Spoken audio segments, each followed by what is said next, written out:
Hello दोस्तों, मैं Sachin Pandey Sandeep sir GK के यूट्यूब चैनल पर आप सभी का स्वागत करता हूं। बच्चों, आज हम लोग पढ़ने वाले हैं मैथ्स। और मैथ्स के बेसिक रूप से दो पार्ट होते हैं। एक होती है हमारी अर्थमेटिक मैथ्स और दूसरी हमारी होती है एडवांस मैथ। देखिए, यदि हम लोग अर्थमेटिक मैथ पढ़ेंगे तो हम लोग इसका पढ़ेंगे क्या क्या। हम लोग पढ़ेंगे number system, LCM HCF, search and analysis, percentage, profit loss, average, ratio and proportion, SI, CI, mixture and allegation, partnership, time and work, pipe resistance, speed, time and distance, train, boat and stream, discount. Discount एक profit और loss का type होता है, चाहे हम यहां पढ़ ले चाहे हम यहां पढ़ सकते हैं, कोई दिक्कत नहीं है। प्रोबेबिलिटी, प्रायिकता, age problem, permutation and combination, DI, mensuration, ये एडवांस का चैप्टर होता है। मेंसुरेशन, ज्योमेट्री, ट्रिग्नोमेट्री और अलजेब्रा। यहां हम लोग पढ़ने वाले डीआई, तो डीआई बेसिक में चार टाइप की डीआई पढ़ेंगे। एक होता है हमारा टेबुलेशन, सारणीय, एक होता है लाइन ग्राफ, एक होता है बार ग्राफ और एक होता है पाई चार्ट। तो हम लोग डीआई कितने टाइप के पढ़ेंगे? चार टाइप से। तो बच्चों, हम लोग जो मैथ पढ़ने वाले हैं वो हम लोग बिल्कुल जीरो लेवल पढ़ेंगे। जोड़, घटाना, गुणा और भाग। तो यदि हमको बेसिक लेवल से मैथ पढ़नी है तो मैथ का सबसे मूल चैप्टर होता है, बेसिक चैप्टर होता है, और वो होता है नंबर सिस्टम। तो हम लोग मैथ शुरू करने वाले हैं नंबर सिस्टम से। तो देखिए, यदि हम नंबर सिस्टम पढ़ेंगे तो नंबर सिस्टम पढ़ने का मतलब ये होता है कि पहले हमको संख्याओं के बारे में जानकारी होनी बहुत जरूरी है। और यदि हमको संख्याओं के बारे में जानकारी चाहिए तो सबसे पहले हम संख्या पढ़ते हैं नेचुरल नंबर। नेचुरल नंबर्स का मतलब होता है प्राकृतिक संख्याएं। देखिए, प्राकृतिक संख्या कहते किसे हैं? हम प्राकृतिक संख्या का मतलब ये होता है कि countable number is known as natural number. कि गिनती करने योग्य जितनी भी संख्याएं होती हैं उन सभी संख्याओं को हम लोग कहते हैं प्राकृतिक संख्या। कौन संख्या? प्राकृतिक संख्या। और हम गिनती कहां स्टार्ट करते हैं? एक से। कहीं भी हमको काउंट करने के लिए बोल दिया जाए कि आप काउंट करिए, तो काउंट हम कहां से करते हैं? 1 2 3 4 5 ऐसे बढ़ते जाते हैं। कहां तक जाते हैं इसकी कोई भी सीमा नहीं होती है। इसीलिए कहा जाता है कि नेचुरल नंबर की स्टार्टिंग हम कहां से करते हैं? 1 से। 1 2 3 4 और हम कहां तक बढ़ते जाते हैं? इनफाइनाइट तक। इसका मतलब ये होता है कि सबसे छोटी नेचुरल नंबर, सबसे छोटी प्राकृतिक संख्या कौन सी होती है? 1। और सबसे बड़ी प्राकृतिक संख्या का निर्धारण नहीं किया सकता है। ठीक है। इसके बाद हम लोग पढ़ते हैं पूर्ण संख्या। पूर्ण संख्या को हम लोग इंग्लिश में कहते हैं होल नंबर। कौन संख्या? Whole number. होल नंबर का मतलब ये होता है पूर्ण संख्याएं। इसका मतलब होता है कि प्राकृतिक संख्या में यदि जीरो को ऐड कर दें तो जो संख्याओं का समूह बनता है उसे हम कौन सी संख्या कहते हैं? पूर्ण संख्या। जैसे आपको मालूम है कि 1 2 3 4 कहां तक? इनफाइनाइट तक। इसमें हम जीरो को ऐड कर दे तो ये जो संख्याओं का समूह बनता है इसे हम कौन संख्या कहते हैं? Whole number. इसको किससे डिनोट किया जाता है? W से। इसका मतलब ये है कि सबसे छोटी पूर्ण संख्या जीरो और सबसे बड़ी पूर्ण संख्या का निर्धारण नहीं किया सकता है। ठीक है। अब हम आगे पढ़ने वाले हैं इंटीजर्स। इंटीजर्स का मतलब होता है पूर्णांक संख्याएं। कौन संख्या? पूर्णांक। पूर्णांक संख्या मतलब ये होता है कि प्राकृतिक संख्या कौन सी होती है? 1 2 3 4 कहां तक? इनफाइनाइट तक। प्राकृतिक संख्या में आप जीरो सम्मिलित कर दें। प्राकृतिक संख्या में जब हमने जीरो ऐड किया था तो संख्या कौन सी बनी थी? पूर्ण संख्या। कौन संख्या? पूर्ण संख्या। और इसी संख्या में हम प्राकृतिक संख्या के नेगेटिव नंबर लिखते हैं। -1 -2 -3 कहां तक? माइनस इनफाइनाइट तक। तो ये जो संख्याओं का समूह बनता है इसे हम लोग कहते हैं पूर्णांक संख्या। कौन संख्या? पूर्णांक संख्या। इसका मतलब ये है कि सबसे छोटी पूर्णांक संख्या और ना ही सबसे बड़ी पूर्णांक संख्या का निर्धारण नहीं कर सकते हैं। इसका मतलब ये है, पहली बात, सबसे छोटी प्राकृतिक संख्या 1, सबसे बड़ी प्राकृतिक संख्या निर्धारण नहीं किया सकता, कैन नॉट डिटरमाइन। सबसे छोटी पूर्ण संख्या 0, सबसे बड़ी पूर्ण संख्या निर्धारण नहीं किया सकता है। सबसे छोटी और सबसे बड़ी पूर्णांक संख्या भी नहीं बताई जा सकती है। ठीक है। तो अब हम लोग आगे पढ़ने वाले हैं सम संख्या। देखिए, सम संख्या हम कहते किसको है? सम संख्या मतलब ये होता है इवन नंबर। इसको हम इंग्लिश में कहते हैं इवन नंबर्स, सम संख्या। सम संख्या मतलब ये होता है कि ऐसी प्राकृतिक संख्या जो ऐसी प्राकृतिक संख्या जो 2 से पूर्णतः विभाजित हो जाए। ऐसी प्राकृतिक संख्या जो 2 से पूर्णतः विभाजित हो जाए उसे हम कहते हैं कौन संख्या? सम संख्या। कैसे? आपको मालूम है कि प्राकृतिक संख्या की स्टार्टिंग हम कहां से करते हैं? 1 से। प्राकृतिक संख्या की स्टार्टिंग हम कहां से करते हैं? 1 से। लेकिन वह प्राकृतिक संख्या जो 2 से पूर्णतः विभाजित होगी उसे हम कहेंगे सम संख्या। और सबसे छोटी सम संख्या कौन सी होती है? 2।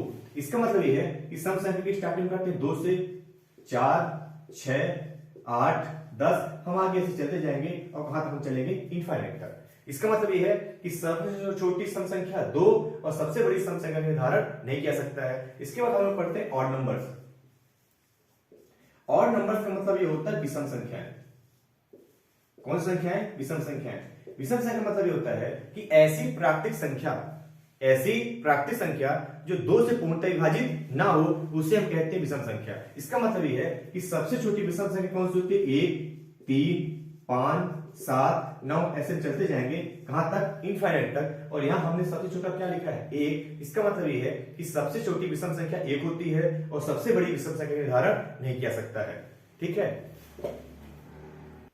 देखिए अब हम लोग पढ़ने वाले हैं प्राइम नंबर। प्राइम नंबर का मतलब होता है अभाज्य संख्या है। अभाज्य संख्या मतलब सीधी होता है कि ऐसी प्राकृतिक संख्या जिसके केवल और केवल 2 गुणनखंड हो, ना तो 2 से कम गुणनखंड हो और नहीं 2 से ज्यादा गुणनखंड हो। हम सीधे कहेंगे ऐसी प्राकृतिक संख्या जिसके केवल और केवल 2 फैक्टर हो। 2 फैक्टर होने का मतलब क्या होता है कि वह संख्या तो खुद से कटे या तो किससे कटे? 1 से कटे। इसका मतलब ये होता है कि सबसे छोटी अभाज्य संख्या हमारी कौन सी होती है? 2। कौन सी होती है? 2। 1 नहीं होती है, क्योंकि एक ही फैक्टर है, वो खुद से कटता है, उसका कोई दूसरा फैक्टर नहीं होता है। तो सबसे छोटी अभाज्य संख्या कौन सी होती है? 2। 2 के बाद 3, 3 के बाद 5, 5 के बाद 7, 7 के बाद 11, 13, 17, 19, 23, 29, 31, 37, 41, 43, 47, 53, 59, 61, 67, 71, 73, 79, 83, 89, 97, आगे में ऐसे चलते जाए कहां तक? इनफाइनाइट तक। इसका मतलब ये है कि सबसे छोटी अभाज्य संख्या हमने क्या लिखी है? 2।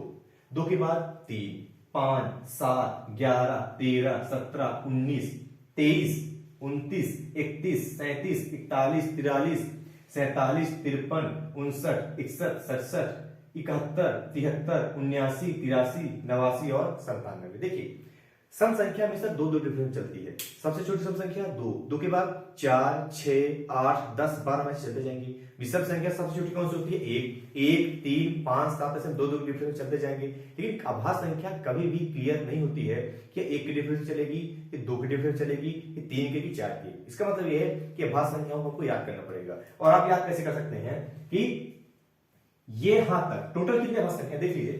1, 2, 3, 4, 5, 6, 7, 8, 9, 10, 11, 12, 13, 14, 15, 16, 17, 18, 19, 20, 21, 22, 23, 24 और 25। इसका मतलब यह है कि 1 से लेकर 50 तक 15 अभाज्य संख्याएं होती हैं। 1 से लेकर 50 तक 15 अभाज्य संख्याएं होती हैं। 50 से लेकर 100 तक, यहां से देखिएगा 1, 2, 3, 4, 5, 6, 7, 8, 9 और 10। 50 से लेकर 100 तक 10 अभाज्य संख्याएं होती हैं। 50 से लेकर 100 तक 10 अभाज्य संख्याएं होती हैं। तो हमसे कोई कहते कि 1 से लेकर 100 तक कुल कितनी अभाज्य संख्याएं होंगी? तो हम कहेंगे 15 और 10 कितना? 25। तो हम कहेंगे 1 से लेकर 100 तक कुल कितनी अभाज्य संख्याएं होती हैं? 25। शायद बात समझ में आ गई होगी। अब देखिए सबसे छोटी अभाज्य संख्या 2। 2 ही एक ऐसी अभाज्य संख्या है जो सम है। 2 ही एक ऐसी अभाज्य संख्या है जो सम है। इसके अलावा जितनी अभाज्य संख्याएं होती हैं सब कैसी संख्याएं होती है? विषम संख्याएं होती हैं। ठीक है, तो हम कहेंगे सबसे छोटी अभाज्य संख्या 2। 1 से लेकर 50 तक 15 अभाज्य संख्याएं, 50 से लेकर 100 तक 10 अभाज्य संख्याएं और 1 से लेकर 100 तक कुल कितनी अभाज्य संख्याएं होती है? 25 अभाज्य संख्याएं। तो देखिए अभी हम लोग पढ़ रहे थे अभाज्य संख्या। अभाज्य संख्या के बारे में हमने क्या जाना कि 1 से लेकर 50 तक 15 अभाज्य संख्याएं होती हैं, 50 से लेके 100 तक 10 अभाज्य संख्याएं होती हैं। इसका मतलब ये है कि कोई कहते कि 1 से लेके 100 तक कितनी अभाज्य संख्याएं? तो हम क्या कहेंगे? 25। और कल भी पेपर पूछ सकता है, अभी तक पूछा नहीं गया है लेकिन पूछ सकता है कि 1 से लेके 200 तक कुल कितनी अभाज्य संख्याएं होती हैं? तो हम कहेंगे 46। कितनी? 46। ठीक है, तो देखिए हम लोग पढ़ने वाले हैं कोप्राइम नंबर। कौन सा नंबर? Coprime number. कोप्राइम का मतलब होता है सहभाज्य संख्याएं। कौन संख्या? सहभाज्य संख्या। देखिए सहभाज्य संख्या मतलब होता क्या है? सहभाज्य संख्या का मतलब ये होता है कि 2 या 2 से अधिक ऐसी प्राकृतिक संख्या, 2 या 2 से अधिक ऐसी प्राकृतिक संख्याएं जिनका HCF कितना हो? 1 हो। HCF कितना हो? 1 हो। HCF का मतलब ये होता है कि हाईएस्ट कॉमन फैक्टर। फैक्टर मतलब होता है गुणनखंड। फैक्टर मतलब क्या होता है? गुणनखंड। कि दो या दो से अधिक ऐसी प्राकृतिक संख्याएं जिनका एचसीएफ 1 हो। एचसीएफ 1 होने का मतलब ये है कि जैसे हमसे कोई कहते कि चलिए आप बताइए कि 2 और 3 सहअभाज्य संख्या है कि नहीं है? 2 और 3 सहअभाज्य संख्या है कि नहीं है? हम सीधे कुछ नहीं करेंगे, हम 2 और 3 का फैक्टर करेंगे। क्या करेंगे? 2 और 3 का फैक्टर। 2 का फैक्टर, कोई कह दे 2 किससे किससे कटेगा, तो हम कहेंगे 2 1 से कटेगा, किससे कटेगा? 2 से। 3 किससे किससे कटेगा? 1 से कटेगा, किससे कटेगा? 3 से कटेगा। ये बताइए इनमें आप बड़ा से बड़ा कुछ भी कॉमन निकालें तो क्या कॉमन निकलेगा? तो हम सीधे कहेंगे इनमें से यदि आप बड़ा से बड़ा कुछ भी कॉमन निकालें तो क्या कॉमन निकलेगा? 1। इसका मतलब ये है कि एक संख्या कैसी संख्या है? सहअभाज्य संख्या है, कोप्राइम नंबर है। ठीक है, और आगे देख लीजिए, कोई कहते 4 और 6, 4 और 6 सहअभाज्य संख्या है कि नहीं है? ठीक है, तो हम क्या कहेंगे? 4 का फैक्टर क्या होता है? 1, 2 और 4। भाई 4 किससे किससे कटेगा? 1 से कटेगा, 2 से कटेगा और 4 से कटेगा। 6 किससे किससे कटेगा? 1 से कटेगा, 2 से कटेगा, 3 से कटेगा और किससे कटेगा? 6 से। ये बताइए इनमें यदि आप बड़ा से बड़ा कुछ भी कॉमन निकालें तो कॉमन क्या निकलेगा? 2। क्या निकलेगा? 2। क्या कॉमन 1 आ रहा है? नहीं आ रहा है। इसका मतलब ये है कि यहां कॉमन 2 निकला, कॉमन 1 नहीं आया, हाईएस्ट कॉमन फैक्टर 1 नहीं है। इसका मतलब ये है कि यह संख्या सहअभाज्य संख्या नहीं है। पेपर में आता है, कहता है निम्नलिखित में से कौन सी संख्या सहअभाज्य संख्या है, या ऐसा कहता है कि निम्नलिखित में से कौन संख्या सहअभाज्य संख्या नहीं है। तो उसको हम इस तरीके से सॉल्व कर सकते हैं। ठीक है, जैसे कोई कहते 3 5 7 सहअभाज्य संख्या है कि नहीं है? बिल्कुल है, क्योंकि 3 किससे किससे कटेगा? 1 से और 3 से। 5 किससे किससे?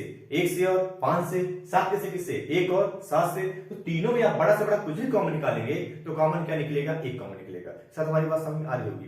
तो ऐसी 2 या 2 से अधिक ऐसी प्राकृतिक संख्याएं जिनका एचसीएफ कितना हो? 1 हो, उन संख्याओं को हम कहते हैं सहअभाज्य संख्या। देखिए सहअभाज्य संख्या पढ़ना बहुत जरूरी है। आगे हम आपको पढ़ाएंगे, जब मैथ में थोड़ा सा आगे हम पढ़ेंगे तो हम पढ़ाएंगे आपको रूल ऑफ डिविजिबिलिटी, विभाज्यता का नियम। तो जब हम लोग विभाज्यता के नियम पढ़ेंगे तो विभाज्यता के नियम में सबसे ज्यादा जरूरी होता है क्या?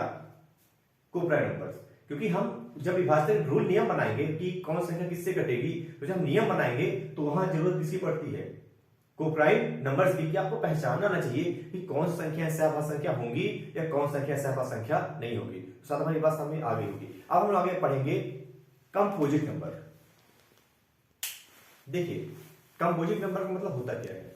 कंपोजिट नंबर का मतलब होता है भाज्य संख्या। कई संख्या है? भाज्य संख्या कि 2 या 2 से अधिक ऐसी प्राकृतिक संख्याएं जिनका एचसीएफ 1 हो, उसको हम कहते हैं सहअभाज्य संख्या। कौन सा संख्या कहते हैं? सहअभाज्य संख्या। हमने पढ़ी अभी अभाज्य संख्या जिसके केवल कितने फैक्टर हो? 2, उसे हमने कहा अभाज्य संख्या। सहअभाज्य का मतलब क्या होता है कि 2 या 2 से अधिक ऐसी प्राकृतिक संख्याएं जिनका एचसीएफ 1 हो। अब हम लोग पढ़ने वाले भाज्य संख्या। इसका मतलब ये है कि ऐसी प्राकृतिक संख्या जिसके 2 से ज्यादा फैक्टर हो। ऐसी प्राकृतिक संख्या जिसके 2 से ज्यादा फैक्टर हो, मतलब 2 से ज्यादा गुणनखंड हो, उन संख्याओं को कहते हैं भाज्य संख्या। और सबसे छोटी भाज्य संख्या होती है 4। सबसे छोटी कंपोजिट नंबर होती है कौन? 4। क्यों? क्योंकि 4 कितने फैक्टर होते हैं? 2 से अधिक। ये 1 से कटेगा, 2 से कटेगा और किससे कटेगा? 4 से। कोई कहते 4 के बाद भाज्य संख्या कौन सी होती है? तो हम कहेंगे 4 के बाद कौन होता है? 6। 6 के बाद 8, 8 के बाद 9, 9 के बाद 10, ऐसे हम चलते जाएंगे कहां तक? इनफाइनाइट तक। सबसे छोटी भाज्य संख्या कौन सी होती है? 4। सबसे बड़ी भाज्य संख्या का निर्धारण नहीं किया सकता। एक बात इसमें और होती है कि सबसे छोटी विषम भाज्य संख्या, सबसे छोटी विषम भाज्य संख्या कौन सी होती है? तो हम कहते हैं क्या? 9। होता क्या है कि ध्यान हमारा हमेशा 4 पर रहता है कि सबसे छोटी भाज्य संख्या कौन सी होती है? 4। लेकिन जब ये पेपर में ऐसा पूछ देता है कि सबसे छोटी भाज्य विषम संख्या कौन सी होती है, तो कौन सी होती है? 9।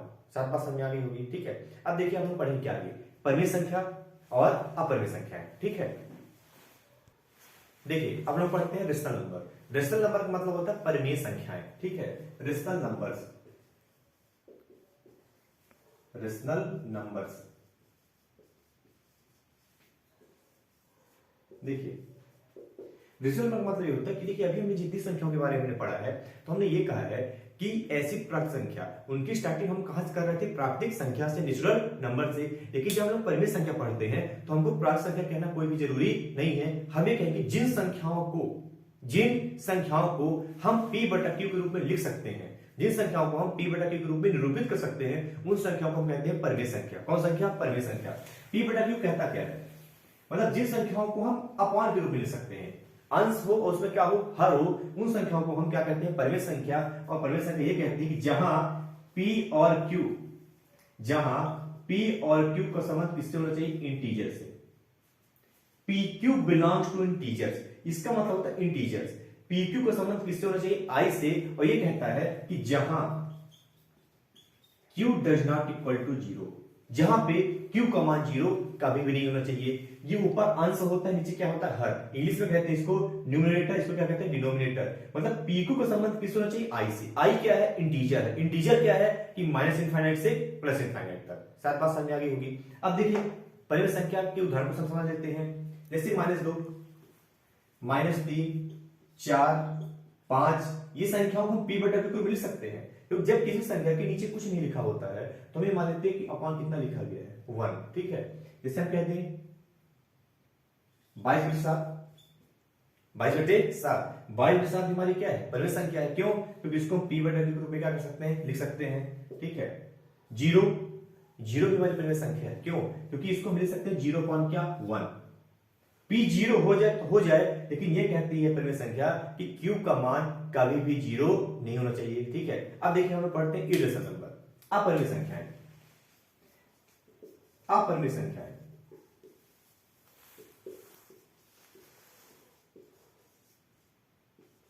देखिए अपरिमेय संख्या मतलब क्या होता है? जिन संख्याओं को हम p बटा q के रूप में निरूपित नहीं कर सकते हैं, जिन संख्याओं को हम p बटा q के रूप में निरूपित नहीं कर सकते हैं, उन संख्याओं को हम लोग कहते हैं अपरिमेय संख्या। कौन सी संख्या कहते हैं? अपरिमेय संख्या। और ये भी कहती है, अपरिमेय संख्या का भी कहती है कि pq बिलोंग्स टू इंटीजर, जहां p और q का संबंध किससे होना चाहिए? इंटीजर से होना चाहिए, और q का मान कभी भी 0 नहीं होना चाहिए। pq belongs to integers, sorry, pq belongs to integers and q does not equal to 0, कि q का मान 0 कभी नहीं होना चाहिए। कुछ इसको उदाहरण हम समझ लेते हैं। जैसे √2, √3, √5, √6। ठीक है, पाई हमारी क्या है? अपरिमेय संख्या है। ठीक है, पेपर पे भी पूछ देता है कि पाई है, तो क्या कहते हैं कि पाई कैसी संख्या है? अपरिमेय संख्या है। क्योंकि 22 बटे 7 जो आप लोग जानते हैं पाई का मान होता है, वो पाई का मान 22 बटे 7 माना गया है। पाई का मान कभी 22 बटे 7 होता नहीं है। यदि पाई का मान 22 बटे 7 होता तो पाई परिमेय संख्या होती। पाई का मान 22 बटे 7 माना गया है। ठीक है, अब देखिए ध्यान से, यहां भी q का मान 0 नहीं होगा। अब देखिए हमने पढ़ी दो संख्याएं, रेशनल नंबर, इरेशनल नंबर। जिन संख्याओं को p बटा q के रूप में लिख सकते हैं उन्हें कहते हैं परिमेय संख्या। जिन संख्या को हम p बटा q के रूप में नहीं लिख सकते हैं उन्हें हम कहते हैं अपरिमेय संख्या। अब देखिए कुछ संख्या ऐसी होती हैं जिनको हम p बटा q के रूप में हमको ऐसा लगता है कि इसको हम बदल नहीं सकते हैं, लेकिन p बटा q को हम बदलेंगे कैसे, इसकी चर्चा हम आपसे अगले वीडियो में करेंगे।